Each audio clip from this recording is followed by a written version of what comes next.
if a child comes home from school clean, they are not learning. Learning. If they come back home from head to toe, you want to go mad? They were learning. Research shows that a child below the age of 18 months being exposed to 30 minutes of screen time a day is at a risk, 50% risk of developing a speech delay. You hear a child who has never left Nairobi County speaking like they are British. This is such a magic puzzle right now. Nothing. Beautiful accent. But it is zero communication. She got the light in her life. Her love never fails. She lives to walk right. And through her trials, so much grace. So much grace. So much grace. So much grace. Hello, welcome back to the Mothers by Grace podcast, a podcast for moms who need a lot of support and even more grace. Today, we are really excited to have one of my good friends, old-time friends for back in the day. And we're just so excited to hear what she has to share with you guys. So on that note, I think I'll start to my far right. Do you mind introducing yourself? Hi guys, my name is Wacuwamahiu. I should go next, right? Yes. I'm Wacuwamahiu, and thank you for having me. It's a pleasure to be here. Thank you for coming. And I am Sharleen. I am Kadzo. Nice. And on today's topic, I'll actually let Wamboi, I was about to call you Bobo. Did you say Bobo or Wamboi? Bobo is still mine. Okay. So I'll go with it. I was like, Bobo. But I'll let Wamboi introduce herself again and tell us what she does and her profession, and then we can start off from there. So please tell us who you are, what you do. Tell us who you are again, what you do, and start off from there. So Wacuwamahiu, I'm a speech and language therapist, or as we call it here, pathologist. And I work with both children and adults. So our field, unlike other fields in allied health, so it's a field that is in allied medicine.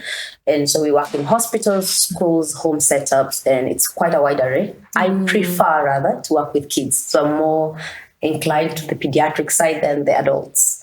Kids are fun and they keep you young. That's true. They keep you on your toes. They keep you on air. Hanging in the air there, on your toes, and you keep learning with children because they are all unique and have unique characters and personalities.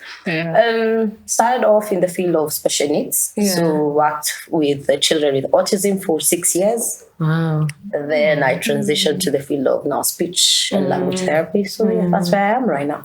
Nice. You said that, and I was like, I realized I have to ask a question of the day, and I want to ask according to what you said. And for all of us, if we could change anything in this world, one thing, we had the power to change one thing in this world, what would you change? I would change how. I would let me put it this way. I will change the first intervention that mothers have during the process of giving birth. Ooh. In an ideal situation, I would love to have not only the gynecologist, the pediatric, but also have a speech therapist in the room and an occupational therapist in the room and a physiotherapist. So if a child has any issue at birth, we are able to catch it. The moment we have early identification leads to early intervention, leading to even a child becoming, whether they have any neurological condition or whatever condition they have, we're able to handle it very early from the get-go to intervene. In Kenya, we have a lot of children with hearing issues, which could have been intervened in very early on. And these children have cochlear implants done or hearing aids put in, and they don't have to grow up in a world that is hearing, but they cannot hear. And I understand I'll have a bit of issue with the deaf culture. I understand that. But if we can give these children an opportunity to hear the world or perceive the world differently, that would be amazing. Wow. I love that. Before I even answer, I love what you said because I remember when my Tando was born, he was born at 30, I keep forgetting, 31 weeks. And I remember his pediatrician had us do, as soon as we got out of hospital, we had to do a eye hearing, that's, we check, his eyes and hearing and, okay, talking could hear him, But we had to do that test. So initially I just we thought it was very like, we're spending money you don't need to spend. Yeah. But later we came to realize we saw the wisdom in it, because his pediatrician was like, with preemies, they tend to have a lot of issues with sight and hearing, and it's better to find out early. Yeah. And you said that, I'm like, oh, actually, it makes so much sense. It really does make sense. I'm glad we had that opportunity. I don't know, maybe there's someone whose kid was born early, and they didn't have that chance. Yeah, they don't have that chance, or they don't even know. So I'm glad They you don't know said the that. importance. Yes, they don't know the importance. It says you answer the question now that you have. Is there something I would change? Having high standards with the nannies that we choose. Explain. One of the things that I realized was, or that I didn't like, was when my child was growing, because for the longest time, my son has always been independent in his own way. He's clingy. Okay, his love language is touch, so he's always going to be on top of you or next to you. But he's always been independent. And I remember there was a time, by 1 year, he had started, I think, feeding himself. I remember I had a nanny who kept on insisting on feeding him. And I'm like, and he'd cry and get so upset because he wants to do it himself. Yeah. And I think what that taught me was, it's okay to say bye or let go of someone who will regress your child. Because I think sometimes when you find someone who's, like, for me, our nanny was brilliant. I loved her because she used to read with him, because he liked reading.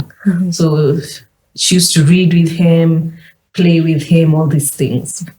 But there was that one thing that she kept on trying to take him back to being a baby. And I realized, I think for her, she has such a desire to nurture, but babies. I see, yeah. And at that stage, when I realized was at that stage, it's okay to let her go and find someone else who will accommodate my son for what he wants and desires. Because, That makes sense. What about you, Asho? Does it have to be something serious? No. Where this conversation? I know these guys are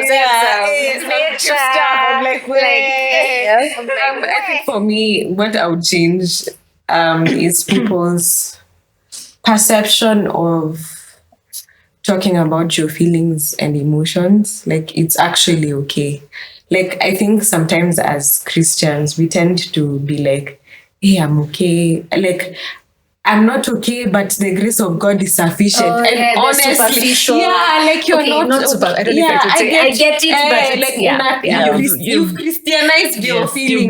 Blood of Jesus. Blood of Jesus, everything. Like, it's okay to not be okay. Like, it's generally okay not to be okay. And it's true. I promise we love Jesus. We really do. But kama uko na shida. Like, if you're not fine, you're not fine. I think that's the one thing I'd actually change, is for people to realize. And the fact that we're talking about kids, like, this podcast is about our children.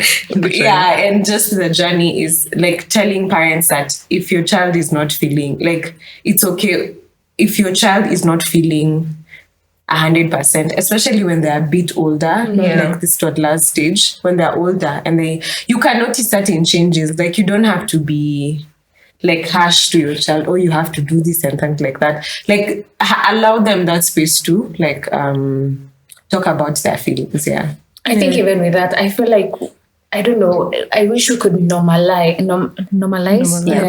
Like, how kids throw tantrums in the malls and everyone is just looking at you like you're what kind of a parent are you? Exactly. It's like it's so easy to be embarrassed as a parent, but it's like at the same time, I want to see, like, if it's me or my kids, I want to see, or another mom, just go down to their level and hug them and hold them and shut off the eyes and the pressure you might feel, but be there in that moment, or even walk away. I don't know. It's actually true, because a tantrum is a child communicating in an overwhelmed situation. We also throw tantrums as adults. The only thing we don't do is scream, shout, and roll on the ground. No, sometimes we do. Actually, like me, I cry. Me, I would like my work is to cry. I cry. Some of us who will just fume for an entire day. Yeah. Feelings, Like yeah? and project. And projecting, yeah? So how does a child project? I'm feeling overwhelmed, so I'll start screaming and rolling on the ground. And you've actually said something really important, Sharleen. Go to their level. Because they are not being hard, they cannot come to your level. You're the one who goes down and then lifts them to your level. And the one thing that parents forget is their childhood. You have to remember, who was I as a child? How would I have handled the situation if I was this child right now? That point, you are able to relate to the child at their level and bring them up to your level. You know, even that, I think for me. Sorry. No. I love it. Like it's you guys like, oh my God, this could be a whole podcast in and of itself. Like you say, I'm actually excited. Anyway, keep going. I think for me, when you say come down to your level, it just reminds me about Christ. Yeah. And actually, he actually came down to our level. Yeah. Literally. Yeah. I think I love that because I feel like my son can he can be the king of tantrums sometimes. Like there's a time we were at church and he just decided to just throw himself on the floor and the guards are just looking at me. And I'm like, do you want a hug? He's like, no. I'm like, you want to roll on the floor? He's like, yeah. And I just sat there. I'm like, you know what is really, people are passing, looking at you like you're mad. I sat nicely. I was actually seated like this, just waiting for him to stop because I was like, I'm not even losing my cool today. But like one thing that I've started doing this past few weeks, he'd cry and whatever. And when he gets really angry, I've been telling him, let's take angry breaths. So I'm like, are you angry? Yeah. You want to breathe? We breathe. And he started doing it. And after like 5 or so breaths, he's like, then now he starts calming down, like, do you want a big hug? And he'd like, yeah, you hug him. Are such awesome. Wow. That's I think you should just join us in our field because we need that. I think you would be a really good behavior interventionist because in behavior, that is actually a strategy that we apply. So first of all, we start with planned ignoring. Right? You're throwing a tantrum, and you just keep throwing it. It doesn't affect me. Because now with children, if you laugh or you get angry, you reinforce in that way. So if stop crying, you're reinforcing. You're like, oh, so I'm agitating you. Nice. Let me increase my volume by 3 more decibels. Okay, scream. So children are like that. But if you stay, so it's like a poker face. I understand you're angry right now. How can I help you? I'm here to help you. So you're very monotonic and you just laugh. So I'm not giving you anything. You're not going to get anything out of me.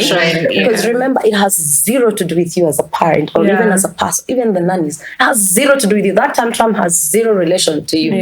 It's this child, the emotions are too much. And what you're doing is amazing because you're like, what is that feeling you have? You are labeling, or what we call tacting. You're labeling the feeling. You are angry. I understand you're angry. What do we do in that point of anger? Take deep breaths. What you will notice is this will be applied across the board. Anytime he gets angry, instead of throwing a tantrum, I have a way out. Breathe. As we are told, take a deep breath when you're frustrated. We do that. You're just doing it in a more child, more understanding manner. I might even hope you do it yourself as a parent. Like both of you are just You're just calming yourself down. They're all strategies. And that way you will notice a reduction in behavior because a tantrum is communication is low. So behavior rises up. But when communication is high, that you're telling, I'm feeling angry, this is what I am feeling, I'm able to say it. Very few of us, and remember, this is the African culture. We are not taught how to express our emotions and emotions. So we have to do a better job with our kiddos now, teach them how to tact emotion, especially the boy child. We are okay with girls being all manic and all that. But if a boy cries, the dads are the first ones. It's true. We're like, you're a man up. What is manning up? That is so dangerous. You said that because there was a time we were arguing with my hubby and he was asking me, he's like, this kid is acting like a crazy person. Why is your voice just like this? I'm like, because if we're both high, we're both up here, how we help each other. And I keep, like, for me, what I've been doing, I keep reminding my husband, like, your expectations for our son are so high. He's 2. Just because he has big words and he speaks a lot. And I was telling him, sometimes you think because your son can communicate or can speak, you expect that they'll express their emotions. But I'm like, no, sometimes even speech, it's even worse. Because he knows what is happening and he's not telling you because his brain. I was telling him, like, let's say the nerves are separated. Just think of it like that. Chake may disconnect and until he relaxes. So I'm like, it's I think it's very, that's the only thing that one of the few things I take from your gentle parenting. I will not classify myself as a gentle parent because there are things that just need other discipline. But that point of being the neutral person, it's hard because I also notice when he loses it, there are times even me I just feel like losing it. Like it's not easy. It's actually especially when you had a bad day. It's like let me ask you about because from what you're talking about and what I can get from what you're saying is like when you're also dealing with speech, there are also other things, and behavior is also a big part of it. So let me ask you now, for kids who hit and laugh at it, like what are you supposed to do? Because if my child just hits, like he literally will hit you and laugh about it and move on, and I'm just like, I'm really trying to teach you how to be, because if I look at some kids his age, there's an aspect of that emotional sensitivity that's not yet there. So one thing that children have is the way we treat them in behavior, they imitate exactly that. If a child does quote unquote tabia mbaya, we spank. To them, if you've done something bad to me, I should hit you, because that is how we handle bad behavior. Children ape exactly. They don't do what we say. They do what we do. Exactly what we do. So to him, to understand how hitting is not a proper behavior, I'll go for literally, if he hits or she hits, I'll hold the hands eye level. So I'll go down to where they're standing upright. So we are eye to eye. Like, all right, listen.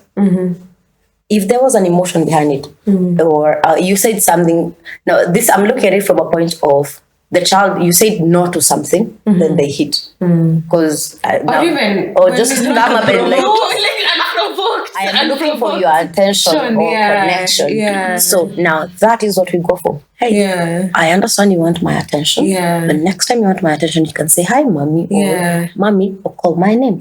When you hit, I don't like that. So make them understand. Give an explanation. It's like I call children tiny adults. The same way you will not come and just tell me, Bobo, stop doing that. I'm like, why? I need an explanation.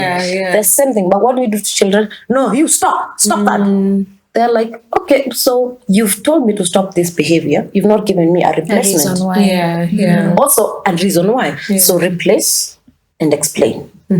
So it's not going to be the first day you do it. Anytime he does it, explain the same thing. Your tone should be monotonic. It is, and this, I tell this, and I'm very conscious about this because I tell parents, it's not easy. What I'm asking you, I have trained to do it. So if a child hits me in a session, I'm very conscious that it has zero to do with me. It is you just expressing yourself, and I understand it, but I'll not let you continue. And I'm very specific. I say, I'm firm. I'm not harsh, but I'm firm. You're not going to hit again. If you want my attention, you can call me by my name, or you can tap me like this. All right? Or if you want me to play with you, you can ask. You can bring a toy and we play together. So give all these options and explanations, and also remember to tell them we're not going to hit. Eating is not proper behavior, okay? And then finish. Now, if he goes throughout the day, at the end of the day, remember to, if he, normally what we do is we will always remind the children and tell them stop in bad behavior. But when the child has not done it, we forget to talk about it. So if the child stops hitting, or that day he has not hit anyone and got your attention the proper way, we don't remember to tell him, hey, you know what I loved about today? You're not hitting anyone, and whenever you wanted my attention, you came and called me, or tapped my hand, or held my hand. That tells them, oh, you're reinforcing proper behavior. Actually, I like that because what I've seen even, and I've seen it with, I think, the two of you, because I see you guys parents, and the things that I like, what I see is when you tell your child to share and they actually share, Like I've seen them saying, thank you for sharing. Like you're reinforcing, and I believe that's like reinforcing of positive behavior. Exactly. Yes. So that's whenever you reinforce positive behavior, it's in anything. What you give attention to blossoms.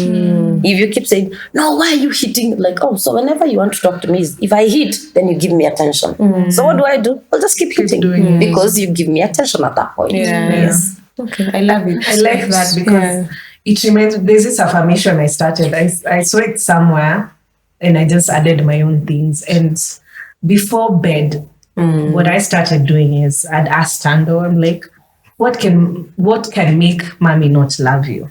And then you see him thinking, I say nothing. I love you when you're good. I love you when you're naughty. I love you when you share. I love you when you're having a bad day. I love you all the time. Yeah. And I think the first time I did it, I saw his face light up. And I'm like, I saw the difference. Because now he knows that nothing he does is going to make him love him less. And I think it took me back to childhood. When I do something bad, I'm like, the back of my mind, I'm like, now that I've made my parents mad, do they still love me? And I think it also helps with hizo temper tantrums. Because sometimes, like, I think there's a time he had a really bad temper tantrum and he came maybe 1 hour after. He's like, I'm really sorry. So my son now has this problem of over apologizing. I'm really, really, really, really sorry. Okay, it's okay. I really, really, really sorry. I'm like, imagine it's okay. And then I realized that might have been the issue. He feels like even when he accidentally pees on himself, that time he apologized like for every 2 hours. And I'm like, imagine it's okay. It happened. Was it an accident? Yeah. You see, you tried. There's a time even his chair was not propping the toilet, so he put on the floor, the toilet. And he's like, Mommy, I had accident. I'm like, show me. There, yeah. It was a chair that was not up. Yeah. Then I told him, imagine it's okay. Next time tomorrow, Mommy will wake up and put for you your chair, okay? Like, yeah. So I think that positive affirmation I've seen working, building in his confidence, and also just that reassurance that no matter what I do, my parents will always love me. Yeah. And it's such an eternal way of looking at things, because that's the same way with Christ. Whether we do good or do bad or walk in grace or we don't walk in grace, like his love for us is unconditional. Like it doesn't change, and I love that. And that brings me to my next question. Like sharing, going down to the level of your child is very important, as you've clearly expressed. But do you think that allows them to verbally express those same things that we're sharing with them? Like, for example, Tando peed on the floor, and then you tell him, it's okay, it's fine. Maybe next time, mommy will do this. Do you think that helps Tando verbally express that at some point in the future? Or like, how can we, as explaining this to our kids, help them verbally express the same thing? So, when we explain to children what we expect as what we call expected behavior, what they have is the vocabulary to say it next time. Like, Mommy, I had an accident. See, now the first time said, I peed and I'm sorry. Now you've told them that was an accident because it was not, you did not intentionally do it.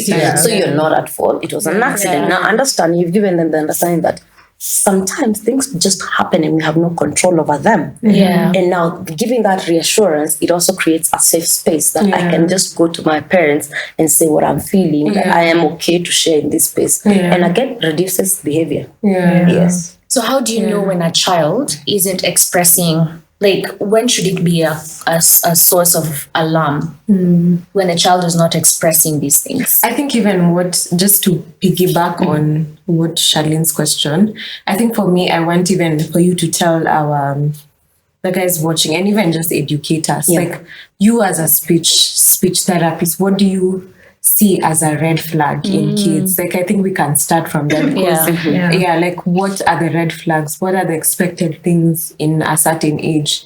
And just tell us the red flags. So, I love how we started from the end. I know. Which is good. So, the first thing I want to mention is we do not teach speech. In speech therapy, we don't teach speech. We teach communication, which is very vital. Snaps. Now, I love that. Communication can be verbal, non-verbal, graphic, or written. All right? A child can draw whatever they're feeling, and it's still communication. A child can use gestures to communicate. If a child does this, you will not walk away. You will come. This is simply a communication. If I touch my tummy, you go for, are you hungry or is it aching? I'm still communicating. And I like that. Let me just, because what you've said is so profound, because it shows that, and for me, the meaning of communication is I tell you something and you respond. Like, that's what communication is. Communication is just not saying anything. Because if, for example, if I'm talking to you and you don't answer me, like, I know you've not communicated, or even that not answering that can be a source of like non-verbal communication. I love that. So we need to look at, when a child is brought to the clinic and I'm interacting with them, I'll ask the parent one question. If your child wants something, how do you know what they want? And the parent will be like, but they don't tell me, they just show me or take my hand. I'm like, they're communicating. The only thing they're missing is the words or the vocabulary for that. So the one red flag I would say to a parent is, if your child at 15 months, we should have at least 50 words. All right. So as the child progresses, so mostly in our environment, our Kenyan African environment, we start noticing these challenges at 3. So if you notice it earlier, we intervene even earlier. So what happens if you notice your child has limited vocabulary, like they're using this one, like they will be pointing a lot when they're, according to their age group, they should be having words. Your child is turning 2 and they still don't have even the basics of mama, baba, or me, or I want that.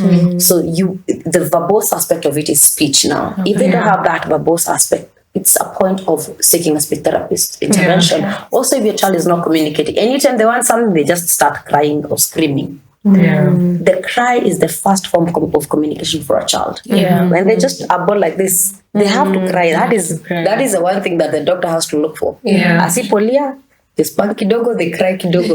We have to get that point of crying. And as they're growing, we all know when a baby is completely mdogo kabisa, if they're hungry, cry. Sleepy, cry. Happy, well, they smile at least. But the biggest form of communication is crying. And that is what continues throughout the years. Because even as adults, we still have it. We still cry when we're overwhelmed. We are communicating that I'm feeling sad and start crying, isn't it?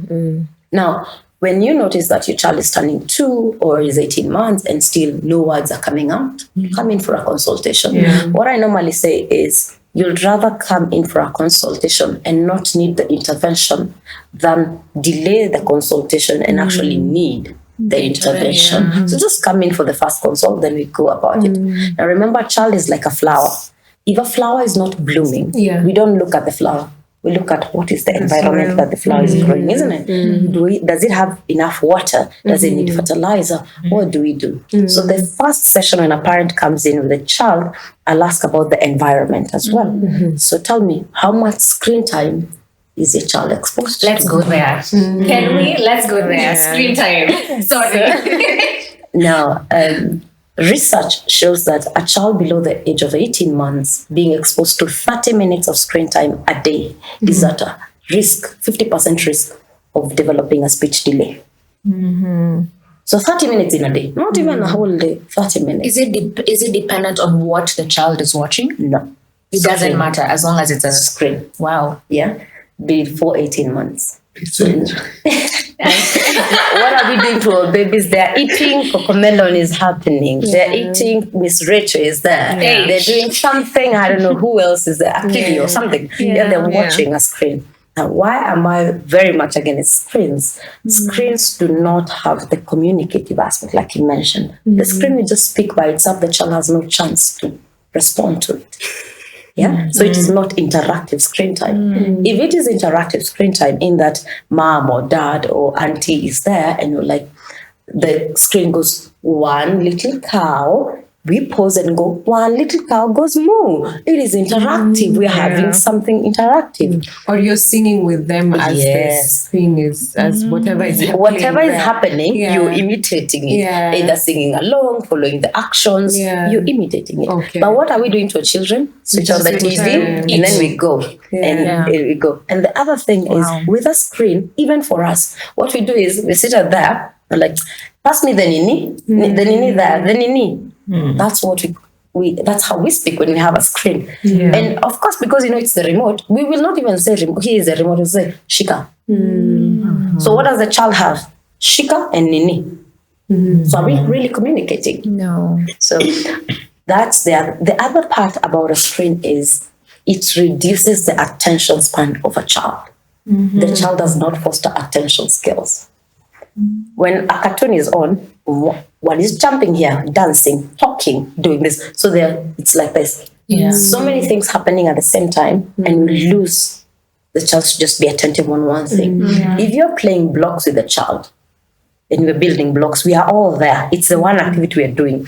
I take the pink block, goes on top of the blue block. Let's keep building, up we go. So that is interactive. You're talking, you're modeling language. With a screen, zero. The other part is with limited attention skills, we have a child who is too hyper all over the place. Yes.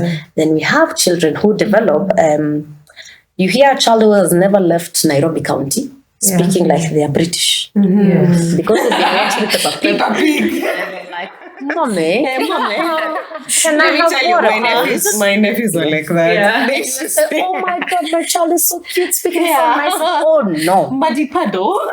This is such a muddy puddle right now. Nothing.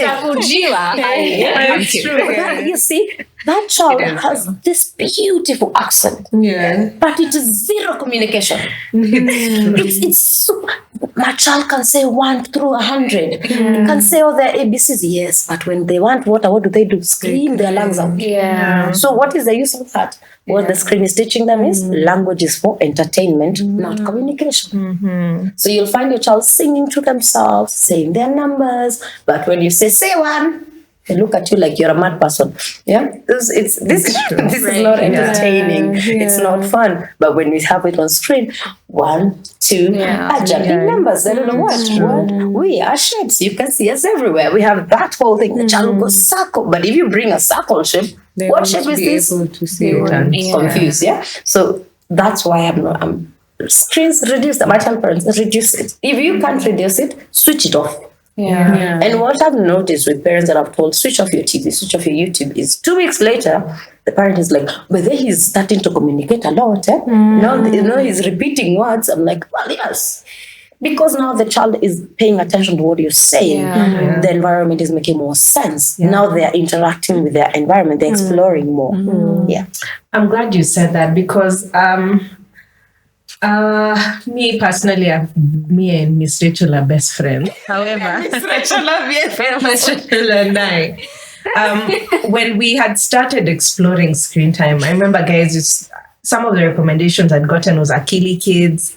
There's some other those Jules TV, they're really nice. But now, because for me, I am a bit short-sighted. What I did, the test that I chose for myself was I'd remove my glasses and look at the TV.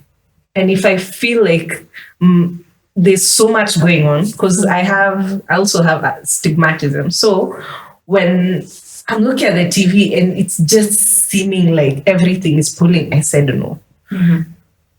I loved that Akili was educated. However, I felt like it was overstimulating. Like the numbers were jumping too fast. And I remember, I think there was an online speech therapist who was saying that one of the tests you can do is you count till 10, like 1, 2, 3, 4. If it changes before the 10 or at like 3, it's overstimulating. And that cut down my screen time by 3/4. So there are like 2-3 shows that we'd watch. And I liked what I did was with Miss Rachel, we'd watch together. Yes. And I realized if as a parent, let's say you put Miss Rachel for your child, because I like how she's very slow, and especially the first videos for learning to talk, those and much. So just her and the toys, like everything wasn't jumping at your face. But if you don't watch, you're not gonna know, because when your child is signaling more, you've not watched, so you don't know. Oh, please. And So for me, like I used that, we'd watch together, and when I'm feeding him or when I've put his food, I'm like, do you want more? Yeah. And he started signing by then. Guys were like, oh, your child signs. I'm like, we've been learning, because me, I was like, I need to understand why he's crying and what he's saying.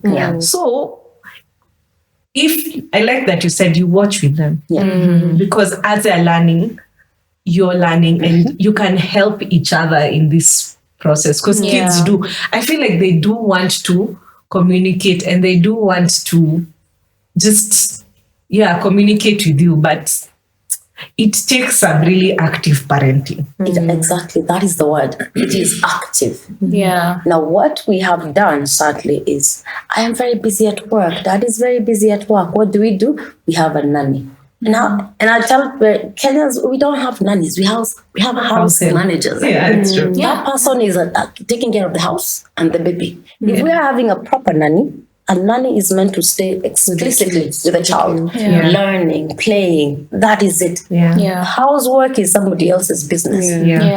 So if you're saying you have a nanny, it better be a proper nanny. Because what will the nanny do? This is not my child. I need to finish. If the house is not clean and the owner of the house comes in, then what have you been doing all day? Why haven't you cooked? Why haven't you done this? And this person I was taking care of your child. So how can this same person give attention to the child and similar attention to the house? One has to give. So what happens? Put the child on a seat in front of a screen, go clean the house, do dishes, do everything. Mommy comes home, child has eaten, house is clean, we are good to go. But not realizing we have limited the child. Because you will find the child has been put on a high sit, so you cannot get to the ground. And what is the child doing? The moment a child starts crawling, they start exploring.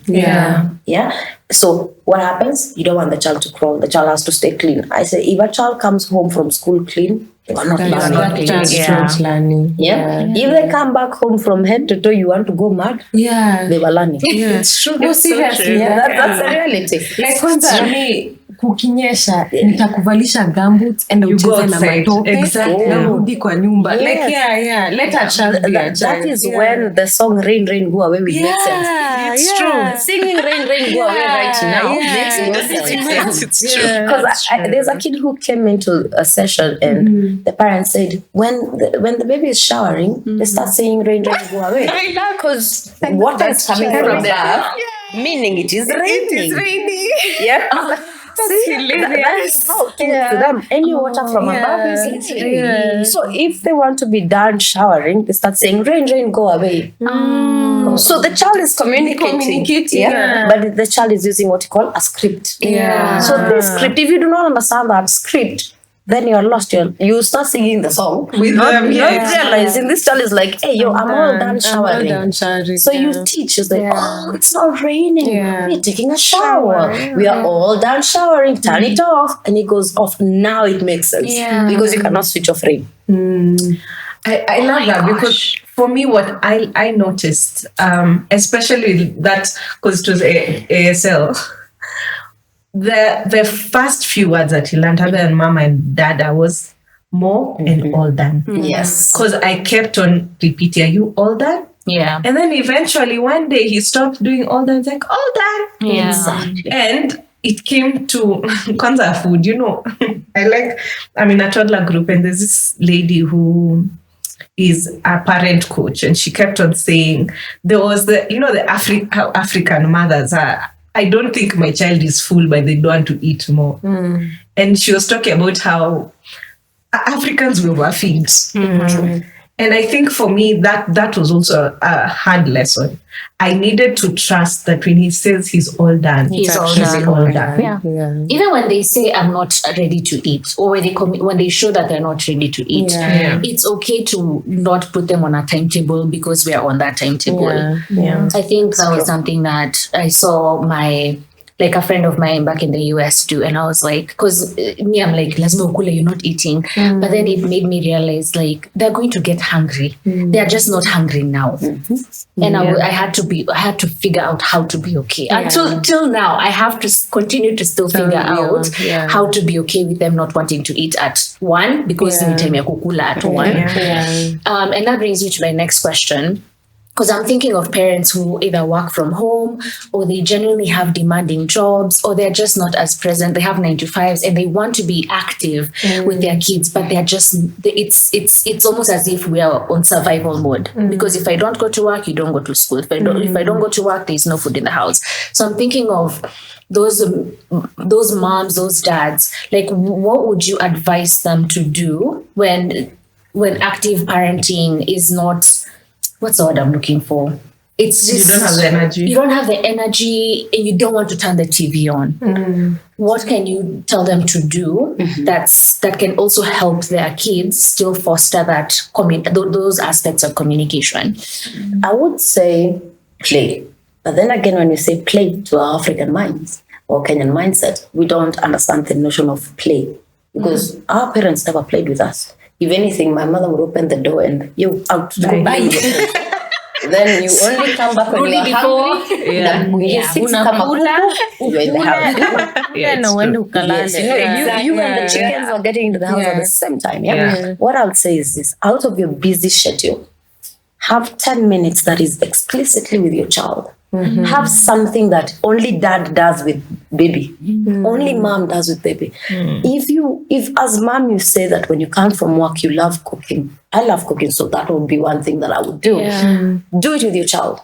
Have something the two of you do together. If I tell you go play with blocks, you may not. You'll be like, hey, daddy, tuongeza wapi? You're already done. But if I tell that, well, how about you go wash the car with your baby? Then that is fun because that makes a lot of sense to dad's mind. That okay, what do I need? Let's get soap. Let's get water. Let's get this. Any child seeing water, children love water. Do water play with your child.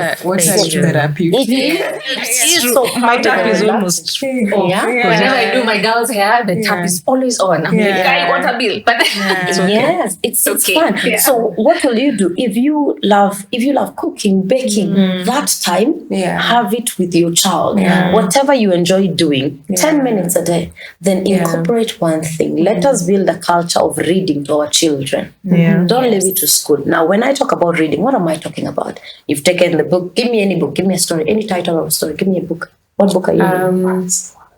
Alice in Wonderland. Let us use that one. Alice, let me look at it from this point because from listening to your previous podcast, you're telling the child about the story of, I'll say Joseph. Don't read the word for word. And Joseph went to no.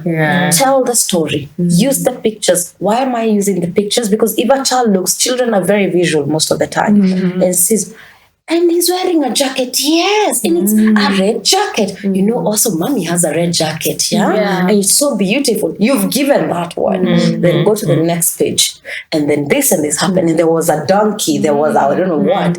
Tell the story from your perspective. Why do that? Because you can retell the same story 1,001 times and not keep buying books. You find a household that has, let's say you have the Lupita Nyong'o's book, I think, Don't read the whole book in one night. Choose 2 or 3 pages. One page take 3 minutes. Tell the story about that. Create your own story. Now remember, back in the day, what would happen? There was no electricity. You'll sit by the fire. And for children not to go and play in the dark, a story was told. We learned through stories. We retell our lives through stories. How can you make your child understand sharing or being obedient or being caring to others? Through a story, because you're able to talk the feelings, you're able to show the emotions.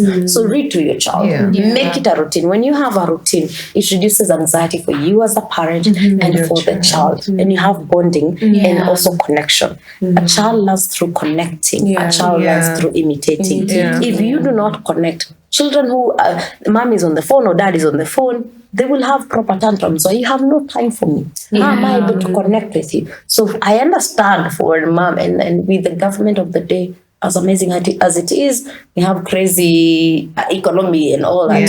So I understand the need to go out there and work, but have some time for these little humans that we've created. That's true. I just said, put a timer, 10 minutes. Every day for a week. You already have 70 minutes. Yeah. Have that time and explicit. Have the one thing that dad does, mom cannot do it with the baby. If washing the car is dad's thing with baby, that is their thing. Hata gari imejaa matope kiasi gani, mom should not touch it. If cleaning the shoe is what mommy does, clean the shoe with the baby. Why? Because today we'll be like, okay, let's get some water or maji, depending on what language you use in your household.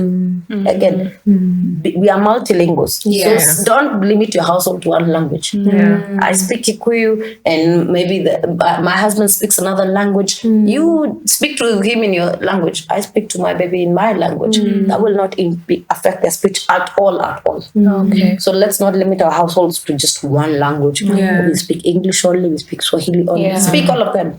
Children until the age of 4 can speak up to 11 languages. Wow. I have a question. Wow. Bubu, because I'm thinking of this as a parent who's had concerns about my child's speech. And do you think, because when I can imagine, because we put so much weight on parenting on ourselves, and so do you think, I know the answer is no, but I would like to hear from you. Like, do you think a parent should blame themselves for their child's like speech delay? And for me, what are the factors that, because you've mentioned them, but now what are the factors that do you think are determinant of a child who has a speech delay, quote unquote? So like identifiable markers? Yes. Okay. So not even identifiable markers, but factors that Like influence. Yeah. So now, speech delay being a very wide field, it can be, the environment is mainly the biggest impact. And to answer the first part of the question is, as a parent, don't blame yourself. It's easier said than done. Yes. But I understand also the parent, any parent who realizes that my child is not quote unquote developing as other children has to go through the grieving process. And that is the one thing we forget. When a parent comes to me, I need to understand that in their head, what they expected for their child is not what they're seeing. So they have, just like the way the processes that someone goes through when they lose a person, this parent goes through all those stages. So before they get to acceptance, I have to be very understanding as a therapist and realize these parents, before they came to me, had to go through denial, bargaining, all those, the grief process, all of them, they have to go through them before they get to acceptance. So I have to work, as I'm working with the child, I keep reassuring the parent. And I teach the parent what you call the nature of self-talk. How you talk to yourself is what you are. Let me tell you, Bobo, I don't think you're just a speech therapist. No, honestly speaking, like, I don't think, from what I can hear you say, I don't think you're just a speech therapist. Like, because what you're doing is, you're not just talking about the child, you're also talking to a parent. Like, that's therapy for a parent and also therapy for a child. I think, I don't know. Also a parent coach. Yeah, exactly. Like that's because true. what sorry to just cut you short, but this is just me just reaffirming what you're doing, because what Kadzo has said, you're not just a parent coach. You're like there are so many facets of what you're doing. That I don't know, maybe for you, I don't know if you've seen what you're doing bigger than what you think right now, because what you're doing is just not a speech therapist. You're doing a lot of things. Well, thank you for that. I will make sure that I add that to my bill. No, honestly. No, thank you so much for that. But it's because this is a very passionate field for me. And I keep telling people that this is the one job I can do without charging. I still charge them. To set the record straight. It's not free of charge. Just because we need to survive. Money is not Either a wedding. Oh yes, I have that. But we're Sorry. So I need to hold the cup better. Like this. You need to talk like this. I need to be using. I need to be for the rest of the church. So it's very vital that I am working with the parent in the same, and not just the parent. I'm very specific. For the first sessions, I bring anyone who is involved in the child's life. Even the nanny. It takes a village. And I tell, for the busy parents, I tell them, you know what, I'll make this easier for you. Please make sure that the nanny is always in my session. Yes. I do not see a child in my session by myself. I ensure that I have a family member in the room. Yeah. Why? Because I want whatever I'm doing in session continues at home. Yes. I am with the child an hour in a week or 2 hours in a week. The parent or the nanny has the child for over 168 hours. So that person has more time and more work than I do. So if I tell them, wait outside, I'll give you a debrief, makes no sense. But when they observe, if a child is having a meltdown in my session, they see how I'm handling the meltdown. They go and replay and just do the same thing at home. They note a big difference. But when I start telling them, when you're at home, do this. Now take a deep breath. Talk to the child in a monotone. The parent is looking at me like, what in God's name are you talking about? What is wrong with your head? But when they see it and they see actually how their child is responding to what I'm telling them, it makes more sense. And now what I do in my session, I have this thing where I'll work with the child for 45 minutes. 15 minutes, you demonstrate exactly what I did with your child. So then I'm able to equip you. By the time you leave my session, you equipped enough practically and visually. You've seen, you've internalized, you've done it. Then it makes more sense. In comparison to you just there on your phone. If you come to my session with the phone, I tell you point blank, tell her, please put it down.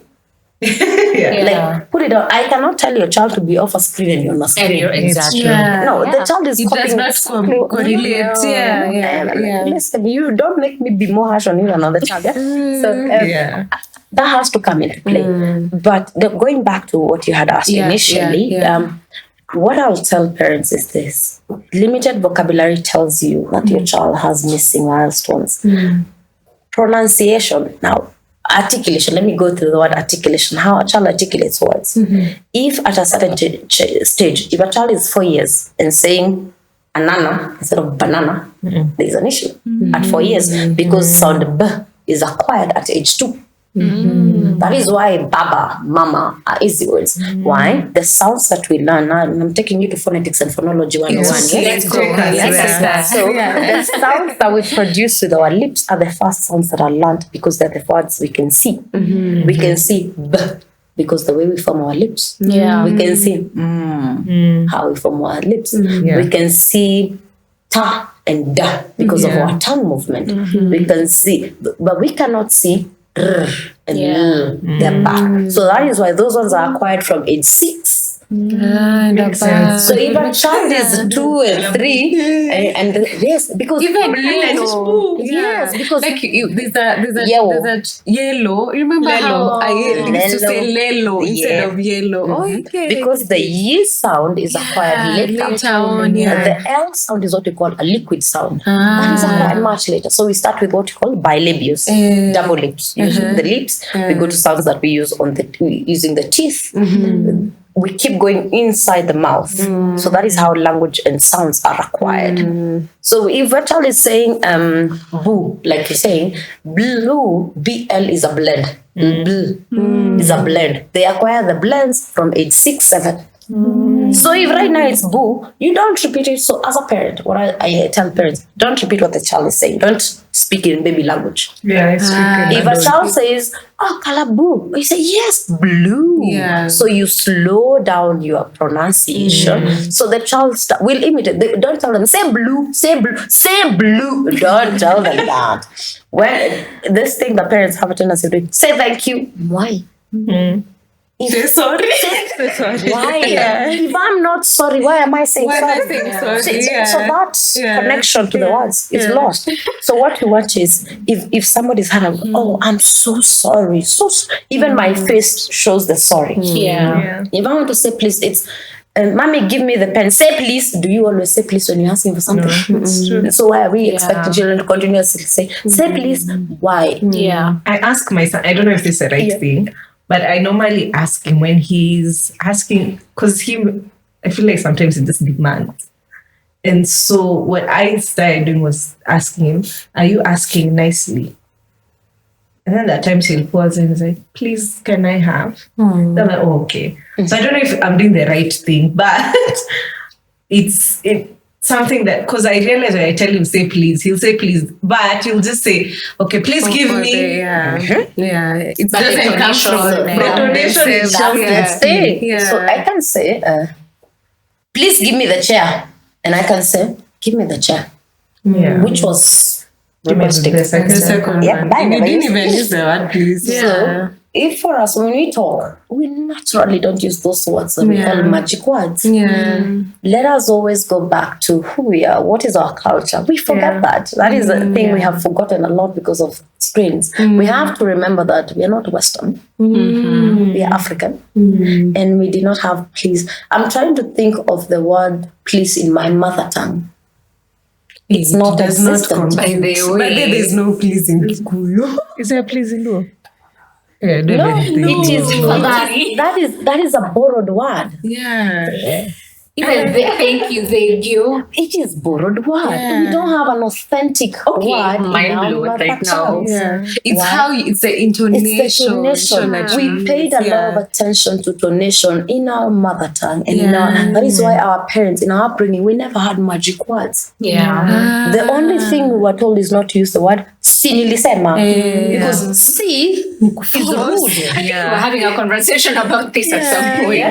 You notice that?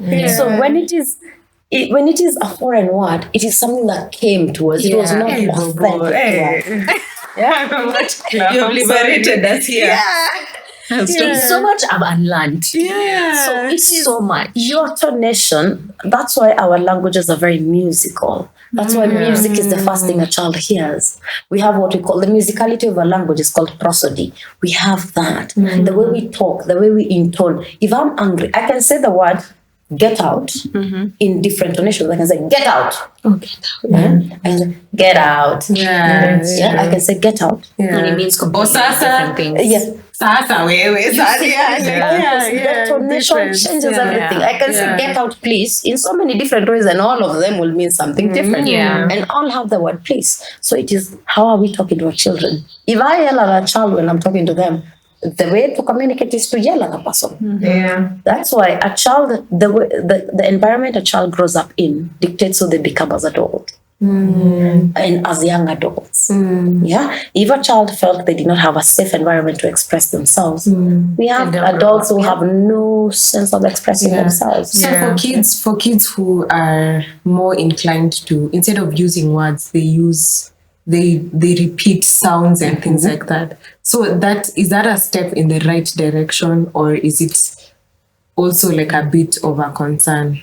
So I think what you're talking about is what we call echolalia, which is echoing. You say, I'll use Tando because the name I've heard.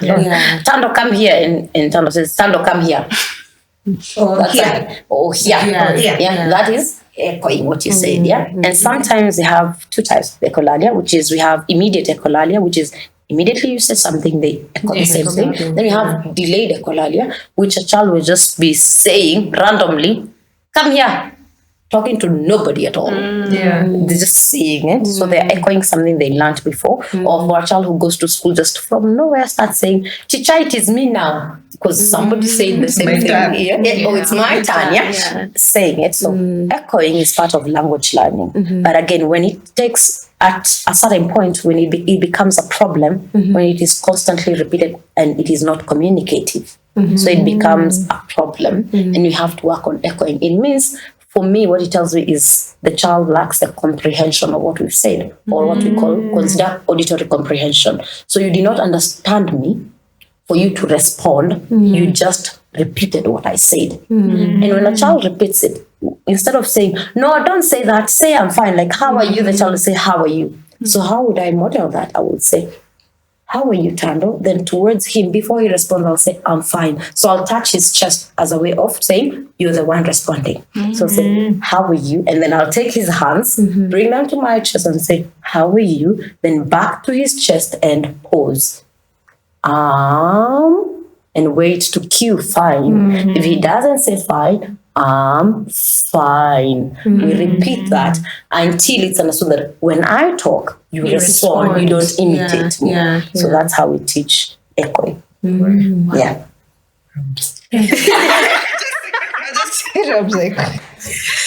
I feel like I've mentioned this, like I'm unlearning so much because even with my girls right now, one of their favorite things to do is say hi, but they don't understand that it's a greeting. So they'll constantly just randomly always say hi. Yeah. So I think right now listening to you, it's like I have to reteach them and remold the response of when you say hi, then this is like exactly what you just said. So teaching the responsive aspect of communication is what I need to do with my family. Yes. I love that. I think for me, what helped, I don't know, I guess me Miss Rachel taught me more than anything. I'm going back because there are things that when we were learning, because initially I never used to understand when she like say, Mama, I'm like, it really looked stupid. It does. And until later on, I think I saw someone talking about it in terms of how when you slow down, that's when they get to learn. So even how I taught Tando, I'm like, I'd ask him, how are you? And there are times I'd be like, are you fine? Yes. No. Because before he could say, answer, so he could do yes and no. Yeah. Because like, are you fine? Yes. And then now, at least now, sometimes when you're sad, he'll come and say, are you fine? Yeah. And I think just that slowing down, because it takes a lot.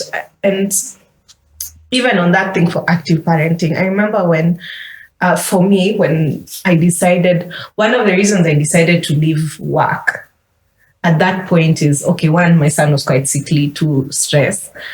But the other thing, I was looking at kids who had at least one parent at home. And I noticed a huge difference. I'm not saying that one of you go resign, because having one income, being a one income family is tough. But other ways I've seen other people do is maybe get a less demanding role, but that just depends on people. It's not cast in stone. But having a parent who you guys coming amongst yourselves and saying, can we have one person who's more active? Or who will be able to put in more time and more work? I noticed there's a huge difference. Because one, it builds a sense of security. And even in terms of investing that time to teach and learn. Because of me being home, I was able to sit down, talk to him, draw, color, read. Tando was reading. From 6 months, there are those books that are just contrast, the black and white and whatever. So we had those books. And I think for me, that's also something that I feel that encouraged him liking books. Because we started with those contrast books, and then we have board books that some are now cards because they've been dismantled, but just reading everything you're saying, I'm seeing how in the long run, it makes sense. Yeah. Because you have, I don't think there's no shortcut. There isn't actually. And the first 3 years of a child are very vital in terms of how they grow, how they develop, and what they consider a sense of security. So you have to be very conscious. So it's more conscious and active parenting. Because the culture of a household is what the child takes up. If a child grows up in an environment of an IT-oriented family, a child will be very skilled in IT. If a child grows up in an environment that entails a lot of reading, that will be their culture. We build the culture we want to see in our children. That is a reality. So who is building your child's culture? If nanny doesn't like, we go for, I normally say cheap is expensive. You'll go for a class 8 dropout. What vocabulary do they have? Then you go for a form 4.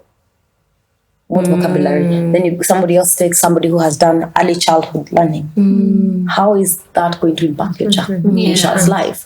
So we have to consider, as much as we are busy parents, and we are out there and we really want them. I know for every parent, it's the desire that the child has the best. But a reality that we have to accept is, as a parent, you'll have to sacrifice even more for that child. Because after the age of 5 or 6, there are already behaviors and mannerisms that have been shaped that we cannot change. And just highlighting a bit back on the screen times, some of these shows, the beginning of them are amazing.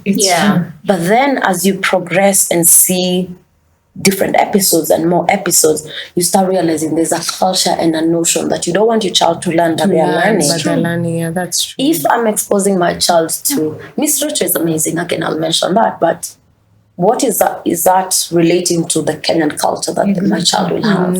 You Miss Rachel might mention about snow. My child might never see snow until we travel out of the country, and maybe then.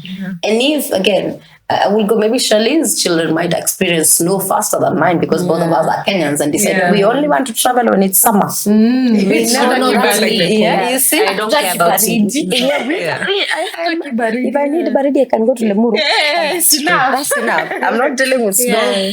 Everything, So we have to be, I will say this again, and we have to sacrifice. That's the reality. Parents have to sacrifice for that. You said that, and I'm another thing I realized for me.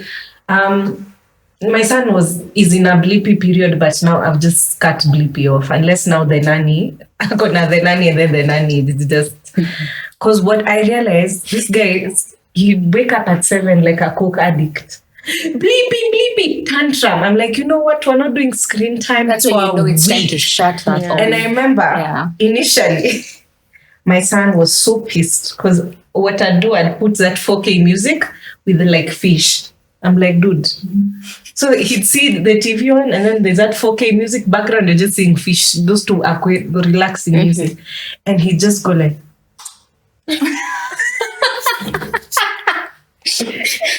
Imitating the sound of a fish like that. No, clicking. That's what I want to see. But after like imitating after like 3 days, he moved on. It's like fish tackle, and I'm like, you don't need this stuff. And then also in the same group, it would be actually funny if he imitated the fish. Sorry. There's this group we have that has what's it called? It's like a toddler group, and guys were talking about night terrors. And I was really thinking about it. And one of the things that I realized is, for example, now the American culture. And I remember asking my sister-in-law about it. I'm like, what's with the Americans and Halloween? Because you're watching cartoons and shows with monsters and all these things. And you're asking why your child is having night terrors. One of the things I was even telling my nanny, there's a reason why there's YouTube Kids, because I've curated exactly what he'll watch if he has to watch. We don't do monsters, we don't do Halloween, we don't do anything with ghosts or scary stories. Because right now, and I notice my son's imagination is just big. We'll walk, he sees a toll, she's like, look, a giraffe.